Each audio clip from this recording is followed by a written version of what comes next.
Evening বন্ধু, good evening, good evening, good evening. তোমার দাদা ভাইয়ের মতের কোনো ঠিক নেই। কখনো বলছে আমাকে টিফিনে দুধ মুড়ি দাও, কখনো বলছে লিকার চা দাও।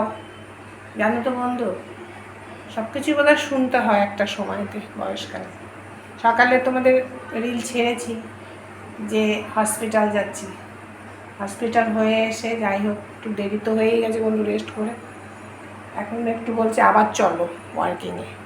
দেখো, ওয়ার্কিংয়ের জন্য রেডি হয়েছি, তোমাকে আবার দুধ মুড়ি দাও, দুধ চা দাও। ঠিক আছে, দেবো কিছু না কিছু। বসো, বকর বকর বকর বকর করেই যাচ্ছে। তুমি রেডি হও, আমি দিয়ে দিচ্ছি। ঠিক আছে, আমাদের বন্ধুদের কাছে একটু রিল করছি, বন্ধুদের কাছে রিল ছাড়া হয়নি আজকে। ঠিক আছে, বন্ধুরাও অপেক্ষায় থাকে আমরা কখন রিল ছাড়বো। আমাদের বন্ধুরা সবাই দেখবে, সবাই আমরা একজন আরেকজনেরটা সবারটা সবাই দেখি, অপেক্ষায় থাকি। ঠিক কি না বন্ধু, বলো? ঠিক আছে বন্ধু, তাহলে দাদাভাইকে দিয়ে একটু বেরিয়ে আসি।